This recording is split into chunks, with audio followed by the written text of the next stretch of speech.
বোন রামিসা, আমি একটু বাইরে কাজে যাইতেছি, তুই আমি না আসা পর্যন্ত দরজা খুলিস না।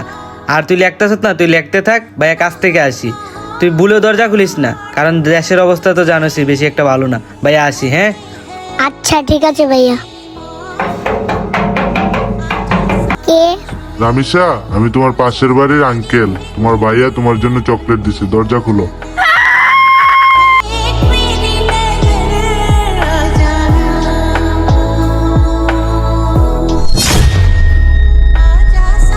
বোন, বোন, আল্লাহ আমার সর্বনাশ কে করলো? আল্লাহ, বোন আমার রামিসা, আল্লাহ আমার বোনটা নিয়ে আনিল। আল্লাহ, কোন জানোয়ার আমার বোনের সাথে এরকমটা করলো? আল্লাহ,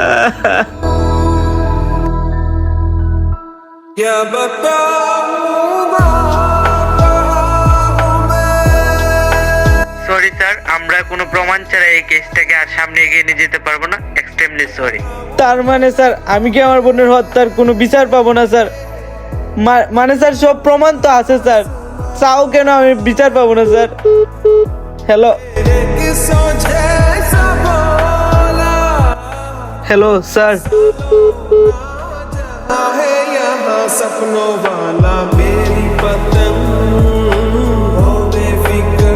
পাশের বাসার আঙ্কেল, আমি তো রামিসাকে লাস্টবারের মতো ছবি আঁকতেই দেখেছিলাম।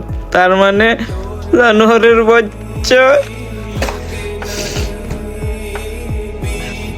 চাচা, আপনি কি বাড়িতে আছেন? হ্যাঁ ভাতিজা, আমি আসি, বলো। চাচা, আমার বাড়িতে একটা ছোটখাটো মিলাদ আছে, আপনি রাত্রে একটু কষ্ট করে আইসেন, ঠিক আছে?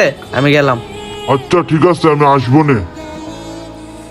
কই ভাতিজা, মিলাদ কই?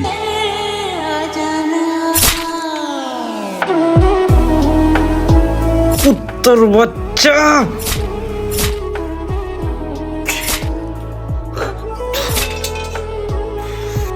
তোদের মতো জানোয়ারদের জন্য আজকে আমাদের সমাজে মা বোনদের কোনো নিরাপত্তা নাই। তোদের এই দুনিয়াতে বাঁচার কোনো অধিকার নেই। আইনে তোদের কোনো বিচার করে না, তাই আইন আমি নিজের হাতে তুলে নিলাম। জানোয়ারের বাচ্চা।